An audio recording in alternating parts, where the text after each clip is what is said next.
प्यारे दोस्तों नमस्कार। मैं आपका दोस्त एवं host Gautam Kumar, senior section engineer, भारतीय रेल। आप सभी का आपके चैनल द रेल मास्टर पर स्वागत करता हूं। दोस्तों, जैसा कि आपको पता है, हमने प्रीवियस कट ऑफ का एक वीडियो शेयर किया था और मैंने अपने रेलवे जर्नी भी आपके साथ शेयर की थी। तो उसके कमेंट बॉक्स में मैंने पाया कि बहुत सारे बच्चों का ये डिमांड है कि CBT 2 की तैयारी वो कैसे करें, क्या उनका स्ट्रेटजी होनी चाहिए, राइट, क्या बुक लिस्ट होने चाहिए, राइट, सो डैट वे अपनी तैयारी आज से ही शुरू कर दें। तो दोस्तों, जैसा कि आपको पता है कि रेलवे के प्रीवियस रिकॉर्ड के अनुसार आपको मात्र CBT 1 एग्जामिनेशन डेट से 60 days, maximum to maximum 60 days, मतलब 2 महीने का समय आपको as per previous record of RRB दिया जाता है। ठीक है, तो इस 60 दिन के समय को, इस 60 डेज के टाइम को कैसे यूटिलाइज करो प्रॉपर, उसके लिए मैं आपके लिए वीडियो लेकर आया हूँ, राइट। वन स्टॉप सोल्यूशन इस वीडियो में आपको मैं प्रोवाइड करूँगा। ठीक है, बहुत सारे बच्चे कंफ्यूज होते हैं बुक को लेकर के, कौन सी बुक से तैयारी किया जाए। कुछ दिन तक एक बुक से तैयारी करेंगे, फिर दूसरा कोई बता देगा कि नहीं भाई आप इस बुक से तैयारी करो, तो फिर उस बुक को वो फॉलो करना शुरू कर देंगे। ये वो टाइम नहीं है जहाँ पे आप बुक फ्लिप कर रहे हो, अपनी स्ट्रेटजी फ्लिप कर रहे हो। रणनीति आपको ऐसी बनानी होगी कि जो रणनीति आज बनाए हो वो एग्ज़ाम के पहले तक आपकी वही रणनीति होनी चाहिए, राइट। नहीं तो आप 2-3 नाव पे सवार हो गए तो आप फिसल कर नदी में गिर ही जाओगे। इसीलिए मैं वन स्टॉप सोल्यूशन आज बताने वाला हूँ। बिल्कुल यही रणनीति को फॉलो करना ज़बरदस्त तरीके से, धूमधाम तरीके से, और तैयारी में बिल्कुल लग जाओ, राइट। तो चलो हम वीडियो शुरू करते हैं। ठीक है, और एक बात और ध्यान में रखना, हमारे चैनल को तो बहुत सारे लोग देख रहे हैं, उसका रीच बढ़ रहा है, बट बहुत लोग सब्सक्राइब नहीं कर रहे हैं। तो आप चैनल को सब्सक्राइब कर लो, सो डैट आपको फर्दर अपडेट भी मिलता रहे, राइट। चलिए, तो आपका इसमें, अब जैसा कि आप जान रहे हो कि आपका रिक्रूटमेंट प्रोसेस जो है उसमें CBT 1 जो आपका हो चुका है। ठीक है, CBT 1 के बाद जो बच्चे हमारा पहली बार चैनल पे आए हुए हैं वो एक्सपेक्टेड कट ऑफ का वीडियो देख लेंगे, राइट। एक्सपेक्टेड कट ऑफ का हमने वीडियो बना रखा है। उसके बाद फिर ताकि वो डिसाइड कर सकें कि उन्हें CBT 2 देनी है या नहीं देनी है, CBT 2 के लिए बैठना है या नहीं। अगर कट ऑफ के आसपास भी आप हो तो आपको CBT 2 की तैयारी करनी है, राइट, क्योंकि कट ऑफ उसी के आसपास रहने वाला है, राइट। कम, जो हाईएस्ट कट ऑफ जोन था उसका थोड़ा कम भी हो सकता है, राइट। ये डिपेंड करेगा कि स्टूडेंट्स का ट्रैफिक जो है, किस तरह का स्टूडेंट का ट्रैफिक किस जोन में ज़्यादा गया हुआ था, राइट। चलिए, इसके बाद डॉक्यूमेंट वेरिफिकेशन और मेडिकल होगा। तो हम मेनली इस वीडियो में CBT 2 की स्ट्रेटजी पे बात करने वाले हैं, राइट। तो आपका जैसे फर्स्ट स्टेज CBT तो हो चुका है, इसके बारे में बताने की ज़रूरत है नहीं। आप आ जाओ CBT 2 पे, राइट। तो ये आपका सेकंड स्टेज है CBT 2 का। इसमें क्या है, पैटर्न आप देख लो, 120 मिनट में आपको 150 क्वेश्चन सॉल्व करने हैं। इसमें मैं बता दूं कि आपको टाइम मैनेजमेंट की इसमें ज़्यादा कोई प्रॉब्लम नहीं होने वाली है, राइट। टाइम मैनेजमेंट की प्रॉब्लम बहुत ज़्यादा इसमें नहीं होने वाली, क्योंकि सारे क्वेश्चन जो होते हैं लगभग थियोरेटिकल होते हैं, राइट। कुछ फॉर्मूले बेस्ड भी क्वेश्चन होते हैं टेक्निकल के। मेनली इसमें क्या है कि नॉन टेक्निकल का जो पोर्शन है, राइट, उसमें मैथमेटिक्स और रीजनिंग नहीं है। सबसे अच्छी बात यह है, क्योंकि यही टाइम टेकिंग्स होते हैं। ठीक है, तो जब ये टाइम टेकिंग्स वाले पेपर इसमें नहीं हैं तो आपको टाइम का कोई फिक्र नहीं होना चाहिए। 1 मिनट में आप 3 से 4 क्वेश्चन भी सॉल्व कर सकते हो, राइट। तो टाइम मैनेजमेंट को लेकर के आपको कोई प्रॉब्लम इसमें नहीं होने वाला है CBT 2 में। ठीक है, चलिए अब नॉन टेक का सिलेबस एक बार हम लोग गो थ्रू हो लेते हैं, राइट। तो जैसे आप देख पा रहे हो कि यहाँ पे आपका नॉन टेक में क्या क्या रहने वाला है, general awareness, physics and chemistry, computer और इन्वायरमेंटल एंड पोल्यूशन कंट्रोल। ये आपके 4 सब्जेक्ट हैं, वो क्या हैं, नॉन टेक के हैं, राइट। तो जैसे जनरल अवेयरनेस में आप देख पा रहे हो, जनरल अवेयरनेस एक्चुअली 15 मार्क्स का होता है। ठीक है, 15 क्वेश्चंस 15 मार्क्स के। इसमें आपको क्या पूछा जाएगा, करंट अफेयर, ज्योग्राफी, ठीक है, history, right, polity, economy, sports, right. आपका करंट अफेयर भी इसमें है ही, general scientific and technological developments, right. ये सारे, तो ये आप तो CBT 1 में पढ़ ही चुके होंगे, राइट। फिजिक्स एंड केमिस्ट्री ये भी आप CBT 1 में पढ़ चुके होंगे। ठीक है, आपको 10th स्टैंडर्ड आने वाला है। इसमें बायोलॉजी नहीं पूछने वाला है, राइट। बायोलॉजी आपका इसमें पूछने वाला नहीं है, मैथमेटिक्स भी नहीं है, रीजनिंग भी नहीं है, है ना। आपका मैथ्स नहीं है, जो कि बहुत अच्छी बात है, टाइम टेकिंग ऐसे पेपर होते हैं। रीजनिंग भी नहीं है, ये आपके लिए बहुत अच्छी बात है। ठीक है, बाकी आप जो जो चीज़ें आप CBT 1 में नहीं पढ़े हो नॉन टेक पोर्शन में, वो आपका है कंप्यूटर एंड इन्वायरमेंट। तो मेनली इसके बारे में डिस्कस करेंगे, इसकी तैयारी कैसे करनी चाहिए, राइट। कंप्यूटर का सिलेबस एक बार आप देख लो। बेसिक्स ऑफ कंप्यूटर है ना, architecture of computer, input and output devices, storage device, networking, operating system like window, Unix, Linux, MS office, internet, email, website and browser and computer virus. Computer virus भी एक important topic है, right? इससे question पूछता ही रहता है। Environment का अगर आप सिलेबस देखो, आप इन्वायरमेंट का सिलेबस देखो तो basics of environment, adverse effect of environment, right. Pollution में एयर, वाटर, नॉइज पोल्यूशन, ठीक है, पोल्यूशन का क्या इफेक्ट हो सकता है, कंट्रोल कैसे करेंगे, वेस्ट मैनेजमेंट, ग्लोबल वार्मिंग जो कि एक वैश्विक मुद्दा अभी चल रहा है, एसिड रेन, ओजोन डिप्लीशन, ठीक है, ये सब आपको उसमें पढ़ना होगा, राइट। ओजोन डिप्लेशन में ये सब आपको भाई सर प्रोटोकॉल जो है, मॉनिटरिंग प्रोटोकॉल, ठीक है, इस तरीके से रामसर साइट्स के बारे में कुछ कुछ आपको इन्वायरमेंट के बारे में जानना होगा। Global warming, green house gases या green house effect, global warming gases कौन कौन से हैं, क्या उनका इफेक्ट होता है, राइट, ये सब आपको इसमें देखना है। तो मेनली आपको इन्वायरमेंट और कंप्यूटर एंड एप्लीकेशन देखना है, राइट। और फिर हम लोग टेक्निकल एबिलिटी की बाद में बात करेंगे, ठीक है। टेक्निकल एबिलिटी में क्या है कि इसमें आपको टेक्निकल एबिलिटी में आपको जैसे है कि आपका टेक्निकल पेपर होने वाला है, तो ये अलग अलग ब्रांच के लिए अलग अलग होगा। जैसे मैकेनिकल के जो बच्चे होंगे, मैकेनिकल एंड एलाइड इंजीनियरिंग के, उनके लिए मैकेनिकल का पेपर होगा। In the same way civil, electronics और इलेक्ट्रिकल के बच्चों के लिए टेक्निकल एबिलिटी का पेपर अलग अलग होने वाला है, राइट। यहाँ पे आप चार्ट देख सकते हैं जिसमें दिया हुआ जनरल अवेयरनेस 15 मार्क्स का है, फिजिक्स केमिस्ट्री 15 मार्क्स का, कंप्यूटर एप्लीकेशन 10 मार्क्स का, environment and pollution control 10 marks का, ठीक है। तो कुल मिलाकर यहाँ से यहाँ आपका होगा 50 मार्क्स, राइट। और टेक्निकल एबिलिटी 100 मार्क्स का, तो 150 होने वाला है। तो नॉन टेक का भी एक बहुत बड़ा रोल होने वाला है आपके CBT 2 में अच्छे परफॉर्मेंस के लिए, राइट। तो चलिए पहले हम नॉन टेक के बुक लिस्ट के बारे में बात करते हैं, उसकी तैयारी कैसे हो, है ना, ताकि हमें कंफ्यूजन नहीं हो। वन स्टॉप सोल्यूशन मतलब जो चारों नॉन टेक का जो भी सब्जेक्ट है वो चारों एक ही बुक में आ जाए, एक ही बुक हमें पढ़ना पड़े, ठीक है, और उसको हम अच्छे से धूमधाम से उसकी पढ़ाई करें। तो उसके लिए हम चलते हैं बुक के ऊपर देख लेते हैं। तो उसके लिए जो बुक है आपका वो है ये यूथ कंपटीशन टाइम पब्लिकेशन की बुक है, आरबी जनरल साइंस, ठीक है। इसमें क्या है कि PYQ प्रीवियस ईयर क्वेश्चन दिया हुआ है सारा, जितने आरबी के क्वेश्चन आज तक आए हैं, ठीक है, from like NTPC, right, JEE, paramedical, ALP, RPF, है ना, कांस्टेबल, SI, जितने एग्जाम हुए हैं सबका जो है इसमें सेट दिया हुआ है। तो जनरल साइंस से कंफ्यूज मत होना, इसमें जो है इसमें आपका फिजिक्स केमिस्ट्री, फिजिक्स भी है, केमिस्ट्री भी है, ठीक है, बायो भी है, लेकिन ये आपका काम का नहीं है, राइट। फिजिक्स केमिस्ट्री है आपका, इसमें इन्वायरमेंट भी है और इसमें कंप्यूटर भी है, राइट, कंप्यूटर भी है। तो आपका एक ही बुक में चारों चीज़ है, फिजिक्स केमिस्ट्री, ठीक है, कंप्यूटर और इन्वायरमेंट, और सारे इसमें प्रीवियस क्वेश्चन है। आपको प्रीवियस ईयर क्वेश्चन 8 से 10 हजार प्रीवियस ईयर क्वेश्चन इन चारों सब्जेक्ट्स के लगा लेने हैं, ठीक है। RRB बेस्ड, ठीक है, TCS बेस्ड, जो TCS इस तरह के क्वेश्चन पूछता है ना, जो TCS के क्वेश्चन होते हैं, तो मुझे बहुत बेहतरीन बुक लगा, राइट। और इसका ज़्यादा सारा प्रीवियस ईयर क्वेश्चन अगर आप लगा लोगे एक बार, ठीक है, और उसी को दोबारा आप रिवाइज कर लोगे, फिर मुझे नहीं लगता कि आपको ज़्यादा कोई प्रॉब्लम होने वाला है। आप अच्छा से अच्छा मार्क इसमें सिक्योर कर पाओगे, राइट। तो इसमें मैं एक बार दिखा देता हूँ फॉर्मेट। जैसे देखो 14,410 क्वेश्चन है इसमें, ठीक है। तो आपको इसमें से बायोलॉजी नहीं पढ़ना है, बायोलॉजी छोड़ करके आपको इन्वायरमेंट पढ़ना है, ठीक है, कंप्यूटर पढ़ना है, राइट, और फिजिक्स एंड केमिस्ट्री, ये आपको पढ़ना है। 4 चीज़ पढ़नी है आपको, बायोलॉजी इसमें नहीं पढ़ना है। तो हमको लगता है कि मुश्किल से इसमें 8 से 9 हज़ार क्वेश्चन आप अगर कर लेते हो, ठीक है, तो समझो कि आपकी तैयारी धूमधाम से हो गई है, ठीक है। चलिए इसका फॉर्मेट आप देख लो। फिजिक्स है तो फिजिक्स इसमें किस तरीके से क्वेश्चन बनाया हुआ है, सारा प्रीवियस क्वेश्चन है। यूनिट मेजरमेंट का है, ठीक है, मैकेनिक्स का है। अब यूनिट मेजरमेंट का टॉपिक है तो उसका सारा क्वेश्चन पेज नंबर 11 से जैसे 22 तक है, तो सारा क्वेश्चन एक ही जगह पे है।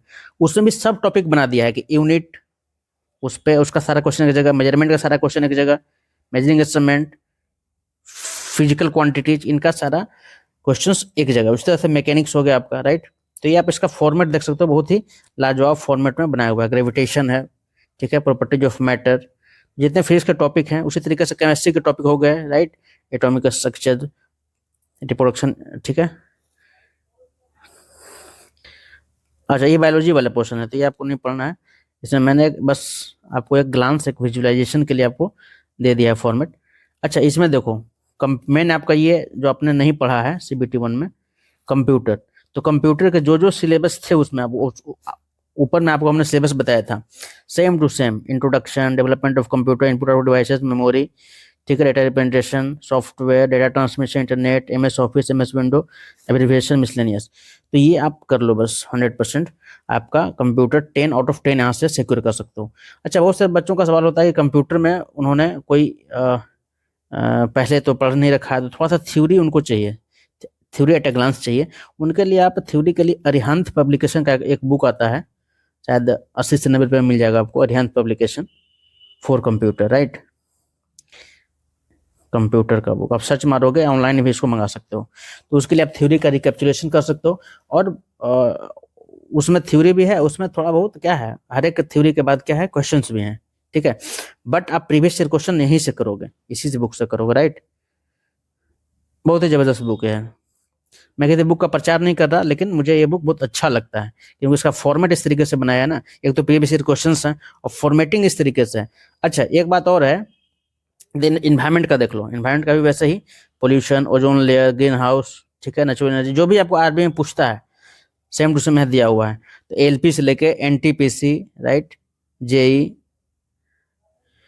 ठीक है, RPF, SI, कांस्टेबल, मतलब जितने आरबी के एग्जाम्स हैं सारे, जितने सेट्स हैं, जितने एग्जाम्स हो चुके हैं, सारा का प्रीवियस ईयर क्वेश्चन इसमें है। तो आपको कोई समस्या नहीं होगी, इस तरीके से आप तैयार कर लोगे, आपका कॉन्फिडेंस बहुत ही बूस्टअप हो जाएगा, ठीक है।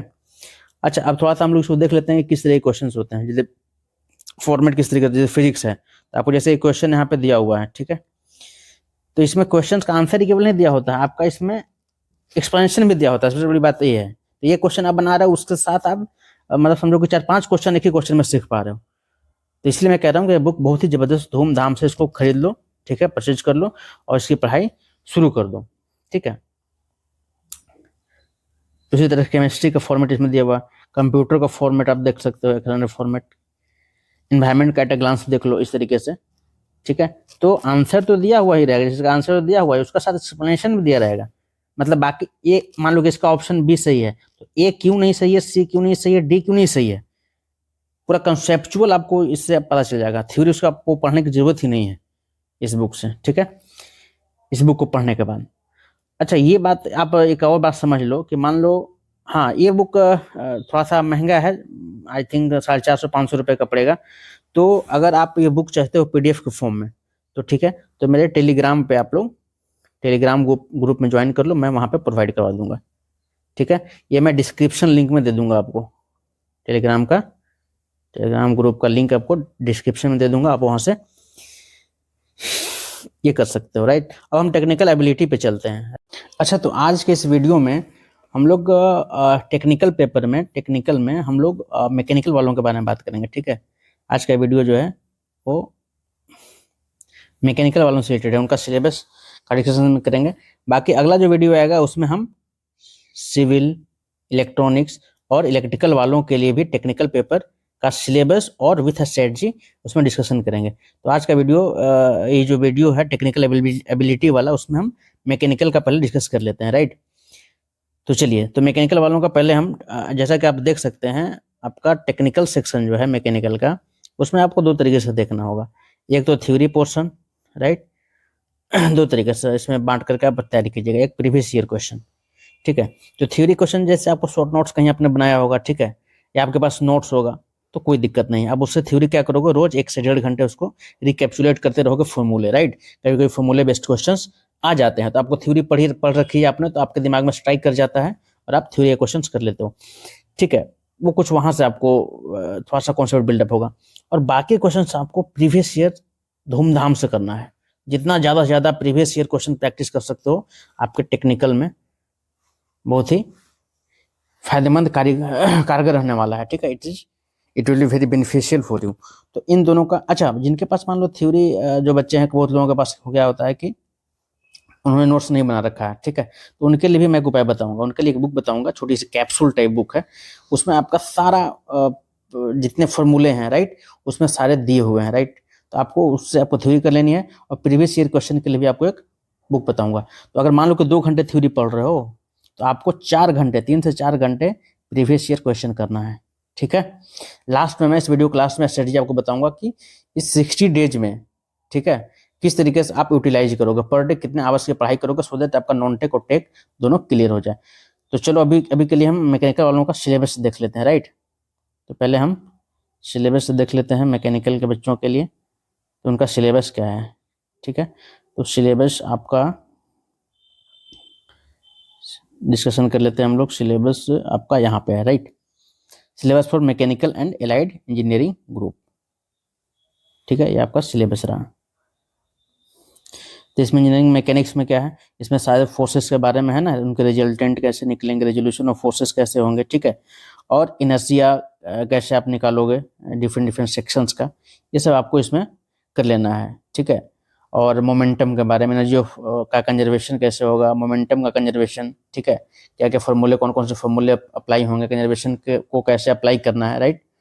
तो इससे आपको डिस्कस कर लेना है। मटेरियल साइंस, ठीक है, मटेरियल साइंस में आपका सिलेबस क्या है, मैकेनिकल प्रॉपर्टीज के बारे में, tensile strength, compressive strength, ductility, malleability, hardness, toughness, brittleness, impact, ये सब का डिफिनेशन बिल्कुल बिल्कुल आपका क्लियर कट होना चाहिए, क्योंकि वो डिफिनेशन ही पूछ देता है कि this is known as, right. तो आपको 4 ऑप्शन आ जाएगा वहीं पर, tensile strength, compressive, ductility, malleability. आपका डेफिनेशन क्लियर होगा तो आप आंसर दे पाओगे। क्लासिफिकेशन ऑफ स्टील है ना, mild steel, alloy steel, low carbon steel, high carbon steel, medium carbon steel, ये आपको स्टडी कर लेना। Heat treatment process, annealing, normalising, hardening, tempering, carburising, nitriding and cyaniding, ये सब आपको उसमें देखना है, ठीक है। मैं लास्ट में आपको बुक ही बताऊंगा किस बुक से आपको पढ़ना है, बस आप सिलेबस एक बार गंभीरता से देख लो, ठीक है। इसमें 15 to 20 मिनट्स का टाइम बस देना पड़ेगा इस वीडियो को देखने के लिए, ठीक है। लेकिन एक बार आप देख लोगे अच्छे से ना, इसके बाद आपको तैयारी करने में बहुत आसानी होगी, आप कंफ्यूज नहीं रहोगे कैसे तैयारी करनी है। आप डिफरेंट टाइप से बुक के चक्कर में नहीं भागोगे, कोचिंग से चक्कर में मत भागना कभी भी, ठीक है, क्योंकि ये 2 महीने में आप कोचिंग से चक्कर में भागोगे, बिल्कुल टाइम वेस्ट होगा, ठीक है। तो जो मैं स्ट्रेटजी बता रहा हूँ उस पर बिल्कुल फोकस रखना, राइट। चलो, नहीं तो क्या होता है, कभी कभी जो इंटेलिजेंट बच्चे होते हैं ना, वो भी कोचिंग और बहुत सारे बुक्स के चक्कर में फंस जाते हैं। अरे हमें पीएचडी थोड़ी करनी है, ठीक है। बहुत सारे एवरेज बच्चे जो होते हैं, जो स्ट्रेटजी बिल्कुल फॉलो करते हैं, वो एक ही स्ट्रेटजी पे चलते हैं, एक ही नाव पे चढ़ते हैं, वो मंजिल तक पहुंच जाते हैं। इसलिए मैं इंटेलिजेंट बच्चों को बोलना चाहता हूँ, जो पथ भ्रष्ट ना हो जाए, मैं रास्ते से अपना डेविएट ना हो जाओ। इसके लिए मैं कह रहा हूँ कि ये जो मैं वन स्टॉप सोल्यूशन दे रहा हूँ, बिल्कुल इस पर फोकस्ड हो जाओ, इसको 15-20 मिनट टाइम दो, अच्छे से वीडियो देखो, इसके बाद जाकर के स्टडी में लग जाओ, ठीक है, और धूमधाम से तैयारी करो। बिल्कुल सिलेक्शन तुम्हारा होगा, और जेई बन ही जाओगे अगर तुम जितनी ईमानदारी से मैं बता रहा हूँ, उतनी ईमानदारी से अगर तुम पढ़ लिए तो, विथ रिवीजन। मैं बताऊंगा कैसे रिवीजन करना है। चलो, तो आप यहाँ पे देख रहे हो, आपके पास सोम स्ट्रेंथ ऑफ मटेरियल भी है, उसमें SFD, BMD, stress, strain, right, strain energy theory, ये सब आपको पढ़ना है। उसमें टॉर्सन पढ़ना है, डिफरेंट टाइप ऑफ बीम्स पढ़ने हैं, cantilever beam, simply supported beam, continuous. देखो सिलेबस बहुत बड़ा है इसका, लेकिन इसमें बिल्कुल स्पेसिफिक टॉपिक आपको दिया हुआ है, तो हमको बस टॉपिक वाइज ही पढ़ना है। हमको इसमें पीएचडी नहीं करनी है कि स्ट्रेंथ ऑफ मटेरियल का बुक उठा लो कोई भी और उस बुक को पढ़ते जाओ। और बुक तुम पढ़ने जाओगे ना इस सब टॉपिक का, स्ट्रेंथ ऑफ मटेरियल का, इंजीनियरिंग मैकेनिक्स का, तो पता चलेगा कि 2 साल लगे उसमें, ठीक है।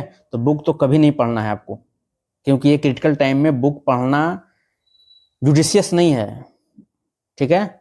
अच्छा विवेक का परिचय नहीं है। आपको इस क्रिटिकल टाइम में किस तरीके से प्रिपरेशन करना है, उसके लिए मैं जो बुक बताऊंगा वही प्रीफर करना, ठीक है, वही स्ट्रेटजी फॉलो करना। क्योंकि पीएचडी करने के चक्कर में सारा बुक निकाल कर पढ़ते जाना, फिर आप क्या हो जाओगे, आउट ऑफ रेस हो जाओगे, फिर आपका इसे पढ़ने का कोई फायदा नहीं होगा। इसलिए हमें सिलेक्शन लेना है, कोई पीएचडी या मास्टर्स नहीं करनी है, ठीक है। चलिए, मशीनिंग, मशीनिंग में आपका वही सब होगा, ग्राइंडिंग, ठीक है, cutting tool geometry, right, boring, reaming, knurling, ये सब में आपने पढ़ाई होगा, टर्निंग, फेसिंग, ठीक है, ये सब आपका इसमें होगा। ब्रोचिंग, वेल्डिंग भी आपका उस तरीके से देख सकते हो, वेल्डिंग में क्या क्या है, क्लासिफिकेशन ऑफ वेल्डिंग प्रोसेस है ना, एडवांटेज डिसएडवांटेज ऑफ वेल्डिंग है, आर्क वेल्डिंग है ना, flux, flame cutting process, right, submerged welding, MIG and TIG welding, ठीक है, उनका testing and inspection of modern welding methods, ये सारे आपके टॉपिक में है। आप नेक्स्ट देखो grinding and finishing process, right. इसमें सर आपको ग्राइंडिंग के बारे में एब्रेसिव टूल्स है ना, ग्राइंडिंग टूल, ग्राइंडिंग व्हील, इसमें आपको लैपिंग, हॉर्निंग, सुपरफिशिंग, इलेक्ट्रोप्लेटिंग, ठीक है। ये PDF जो है सिलेबस का PDF मैं डिस्क्रिप्शन लिंक में भी डाल दूंगा, ठीक है, उसको आप बहुत अच्छे से एक बार देख लेना, right. Oil based paint, base enamels, bituminous paint, rubber based coating, right, coolants वगैरह जितने भी हैं इसमें, गैल्वेनाइजिंग वगैरह सब इसमें आपको कवर करना है। मेट्रोलॉजी, मेट्रोलॉजी में आपको linear measurement, right, angular measurement, angular measurement करना होगा आपको, ठीक है, और रफनेस, इंफेरोमीटर, ठीक है, माइक्रोस्कोप, प्रोफाइल प्रोजेक्शन, ये सब आपको इसमें कवर करना है। फ्लूइड मशीनरी में आपको प्रॉपर्टीज ऑफ फ्लूइड जितने हैं, या तो density, specific weight, specific gravity, इन सब का डिफिनेशन प्रॉपर आपको याद होना चाहिए, clear cut. Compressibility, Pascal's law, right, concept of buoyancy, measurement of pressure, Reynolds number, pressure, potential kinetic energy of liquid, total energy, law of conservation, ठीक है, इसमें बर्नौली थ्योरम भी आएगा आपका, देखिए Bernoulli equation, venturi meter, pitot tube, current meters, ये सब, ठीक है, या तो वेलोसिटी मेजर करने वाले डिवाइस हैं या फिर फ्लो ये डिस्चार्ज मेजर करने वाले डिवाइस हैं। Working principle and construction details of centrifugal pump आपको इसमें पढ़ना है, पंप की manometric efficiency, volumetric efficiency, mechanical efficiency, overall efficiency, cavitation, ठीक है, and its effect, working principle of jet, ठीक है, submersible pump with line diagrams, right. Next है इंडस्ट्रियल मैनेजमेंट, इंडस्ट्रियल मैनेजमेंट आपको पढ़ना है, उसमें जॉब एनालिसिस हो गया, ठीक है, scheduling, routing, dispatching, PERT CPM, PERT CPM बहुत इंपॉर्टेंट है, ठीक है। बाकी इन्वेंट्री के बारे में आपको पढ़ना है, ABC analysis, material handling, host, crane, conveyors, ये सब उतना इंपॉर्टेंट नहीं है, लेकिन मेनली आपका जो है पर्ट एंड CPM, ठीक है, ABC इन्वेंट्री कंट्रोल, जिसमें ABC एनालिसिस वगैरह आपका, इसमें economic, order, quantity, break even analysis, ये सब इंपॉर्टेंट है, ठीक है। हैंडलिंग वेंडलिंग उतना इंपॉर्टेंट नहीं है। फिर लास्ट आपको जो 10th सब्जेक्ट है टेक्निकल का, वो थर्मल इंजीनियरिंग, इसमें आपको थर्मोडायनेमिक्स के बेसिक कॉन्सेप्ट जानने हैं, राइट। जैसे आपका हो गया law of conservation of heat into work, first law of thermodynamics, second law of thermodynamics, third law of thermodynamics, law of perfect gases, वही thermodynamic process, isochoric, isobaric, isothermal, isochoric और जितने process हैं, polytropic, throttling भी है, modes of heat transfer, ठीक है, HMT भी इसमें आ गया आपका, जैसे कंडक्शन, कन्वेक्शन, रेडिएशन, रेडिएशन में जो लॉज है Stefan Boltzmann law of radiation, ये हो गया आपका, and overall heat transfer coefficient. कुछ एयर स्टैंडर्ड साइकिल्स भी हैं, जिसमें ऑटो साइकिल हो गया, आपका डीजल साइकिल हो गया, ठीक है ना, कार्नोट साइकिल, इस सब का एफिशिएंसी निकालने का फॉर्मूला आपको बिल्कुल याद होना चाहिए, ठीक है। IC इंजन आपके होगा, जिसमें comparison of diesel engine and petrol engine, ठीक है, मतलब IC इंजन इसमें आपका होगा। एयर कंप्रेशर की जो साइकिल्स हैं वो भी देख लेना है आपको, रेफ्रिजरेशन साइकिल भी देख लेना है, और प्रिंसिपल ऑफ रेफ्रिजरेशन प्लांट किस प्रिंसिपल पे काम करता है वो देख लेना है। इसमें गौर करने वाली बात है कि पावर प्लांट आपके सिलेबस में थर्मल में नहीं है, पावर प्लांट सिलेबस में नहीं है, तो ये आपको स्टडी नहीं करनी है। तो बिल्कुल इस सिलेबस को, इस PDF को ध्यान में रखते हुए आपको स्पेसिफिक टॉपिक की स्टडी करनी है।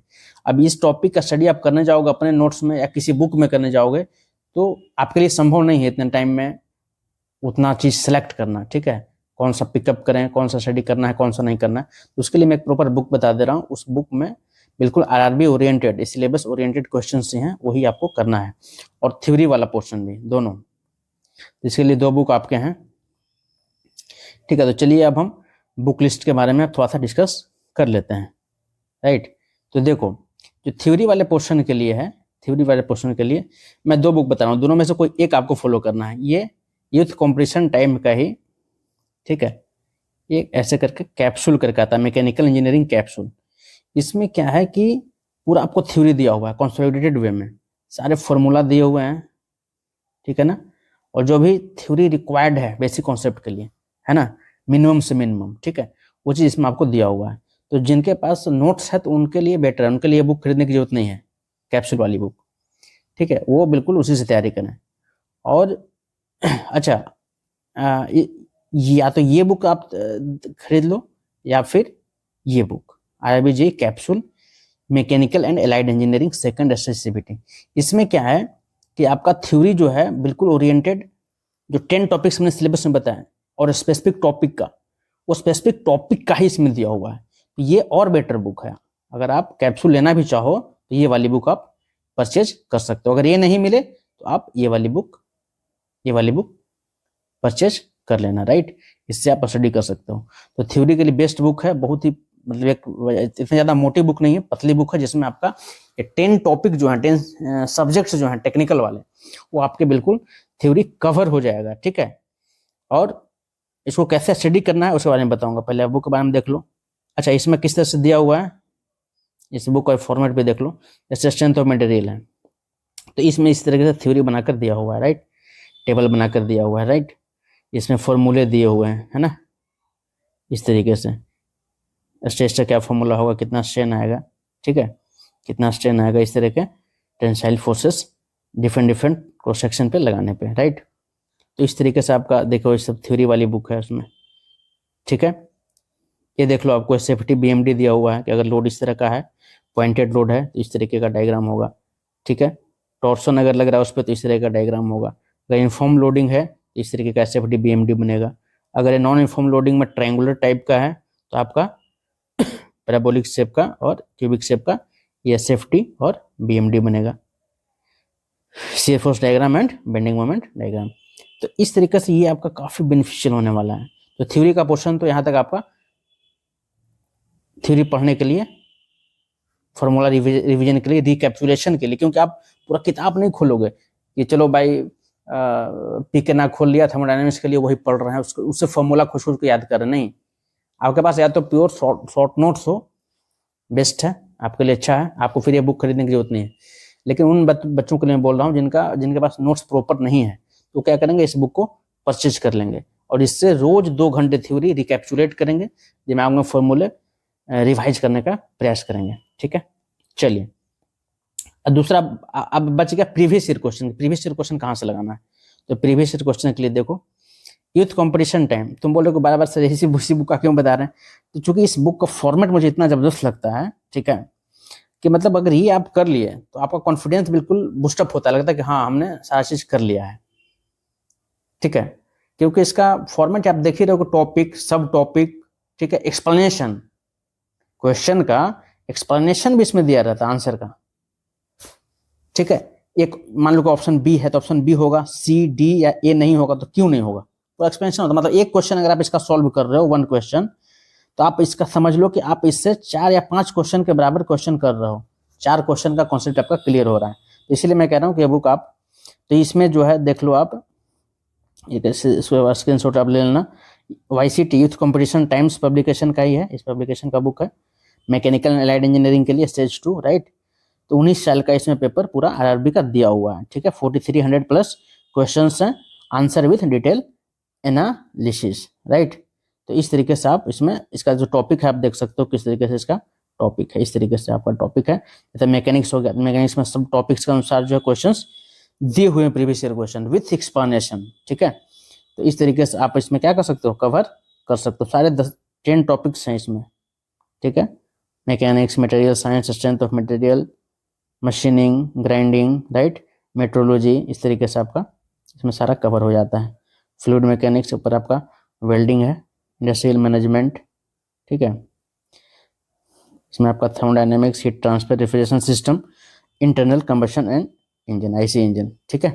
तो इस तरीके से आपका ये कवर हो जाता है। तो आपका इसमें इस तरीके से आप ये कवर कर लोगे। थ्योरी के लिए मैंने बताया, जिनके पास थ्योरी का नोट्स नहीं है वो ये कैप्सूल की बुक खरीद लेंगे, दिस वन, ये वाली बुक, ठीक है, ये वाली बुक खरीद लोगे। और जिसके पास थ्योरी का नोट्स है उसको ये नहीं खरीदना है। और ये प्रीवियस ईयर क्वेश्चन ये सबको खरीदना है, ये आपको खरीदना है और ये पूरा प्रैक्टिस करनी है, ठीक है। अब प्रैक्टिस कैसे करना है हमें, अब हमने तो देख लिया, सिलेबस पूरा देख लिया, ठीक है, बुक लिस्ट देख लिया। अब स्ट्रेटजी हमारी क्या हो, किस तरीके से हम ये 2 महीने का यूटिलाइजेशन मैक्सिमम एफिशिएंसी के साथ करें, तो उसके लिए मैं थोड़ा सा बता देता हूँ आपको, 2 मिनट का टाइम दो मुझे, ठीक है। तो इसमें आपको क्या करना है कि आपको लगभग 8 घंटे की पढ़ाई रोज करनी है, 8 hours daily, right, 8 hours daily करनी है। उसमें नॉन टेक भी आपको पढ़ना होगा, ठीक है। तो नॉन टेक आप 2 आवर डेली करोगे, 2 आवर मिनिमम, राइट। और इसके बाद फिर आप टेक्निकल पोर्शन करोगे, ठीक है। तो टेक्निकल पोर्शन में भी आपका टेक्निकल पोर्शन में थ्योरी, तो थ्योरी 2 घंटे करोगे आप, मतलब सारा फॉर्मूला रिकैप्चुलेट करोगे। इसके बाद प्रीवियस ईयर क्वेश्चन करोगे, ठीक है। तो प्रीवियस ईयर क्वेश्चन आपको करना है एटलीस्ट 4 आवर्स, ठीक है। तो 4 + 2 नॉन टेक 2 आवर्स, कितने हो गए 8 घंटे। तो 8 आवर्स की पढ़ाई आपको डेली करनी है, ठीक है।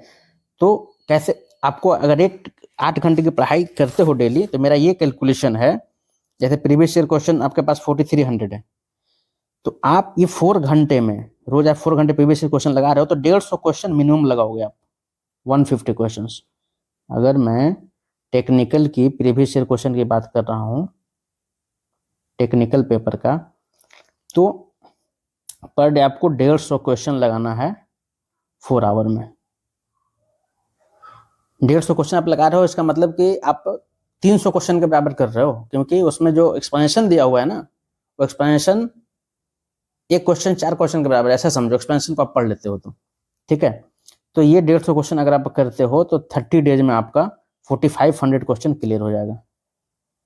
4500 क्वेश्चन क्लियर, मतलब आपका पूरा बुक जो है प्रीवियस ईयर क्वेश्चन का, वो खत्म हो जाएगा। तो 1 महीने नहीं है, मान लो कि आप कोई मान लो विद्यार्थी थोड़ा एवरेज है या स्लो समझता है, तो उसको 1.5 महीने लगेंगे, ठीक है। लेकिन फिर भी आपके पास जो 15 दिन बचेगा 2 महीने में, 15 दिन 15 डेज, 15 to 20 डेज जो आपको पास बचने वाला है, उसका यूटिलाइजेशन आप केवल रिवीजन के लिए करोगे। सेम चीज, सेम बुक, सेम स्ट्रेटजी, आपको स्ट्रेटजी कुछ चेंज नहीं करना है, नॉन टेक का हो या टेक का हो। ये 15 डेज या 20 डेज, या किसी को मान लो 30 डेज मिल गया, 30 डेज में ही वो कंप्लीट कर दिया, सिलेबस कवर कर लिया, और 30 डेज उसको रिवीजन के लिए मिल गया 30 डेज। तो एटलीस्ट 1 रिवीजन आपको करना ही करना है, नॉन टेक का हो या टेक का। इतना अगर आप कर लेते हो, तो मैं ये दावे के साथ कह सकता हूँ कि आपका सिलेक्शन कोई नहीं रोकने वाला है। बस यही स्ट्रेटजी पे फोकस करना है, किसी के बहकावे में मत आना, ठीक है। बड़े भाई के नाते मैं आपको बता रहा हूँ, ठीक है। यह स्ट्रेटजी अगर फॉलो नहीं करोगे, या इस तरीके से अगर अपने आप को नहीं ढालोगे, ठीक है, तो होगा क्या कि आप किसी और बुक के चक्कर में पड़ जाओगे, बुक शिफ्टिंग करोगे, कभी ये बुक कभी वो बुक, ना आपका सिलेबस अच्छे से कवर हो पाएगा, ठीक है, ना आप सारे प्रीवियस क्वेश्चन बना पाओगे। तो उससे क्या होगा कि आपका कॉन्सेप्ट बिल्डअप नहीं होगा, कॉन्फिडेंस भी बूस्टअप नहीं होगा। तो आप फाइनली क्या होगा आपके साथ क्या होगा कि आप बस इतर बितर करके रह जाओगे, और फाइनली ऐसा होगा कि आपको ये जो इतना बड़ा अवसर मिला है आपको 2024 जी वैकेंसी के तहत, वो आप लूज कर जाओगे, वो मौका अपॉर्चुनिटी आप लूज कर जाओगे। फिर आपको 2025 या आगे नेक्स्ट कितनी वैकेंसी आएगी नहीं आएगी उसका वेट करना पड़ेगा। इसलिए स्ट्रेटजी को पूरा कंप्लीटली हृदय से फॉलो कीजिए, ठीक है। तो वीडियो थोड़ा लंबा हो रहा है, तो यहीं तक हम लोग इसको क्या करते हैं, बाइंड अप करते हैं, ठीक है। तो अगर वीडियो आपको अच्छा लगा हो तो इसको लाइक कर दें, ठीक है, वीडियो को शेयर भी कर दें, चैनल को सब्सक्राइब जरूर कर लें, ताकि फर्दर अपडेट जो भी आएगा, ठीक है, और जो भी आपको अगर किस तरह का क्वेरी होगा, तो उस क्वेरी को एड्रेस करने के लिए फर्दर हम जब भी वीडियो बनाएं तो आप तक वीडियो पहुंचता रहे, ठीक है। तो चैनल को सब्सक्राइब जरूर कर लें, ठीक है। आज इतना ही, और अगले वीडियो में मैं बाकी सारे ब्रांच के लिए टेक्निकल पोर्शन को कवर करूंगा, नॉन टेक और टेक्निकल उनका कवर करूंगा कि कैसे उनकी स्ट्रेटजी होनी चाहिए 60 डेज, ठीक है। तो थैंक यू वेरी मच, आज के लिए इतना ही, धन्यवाद।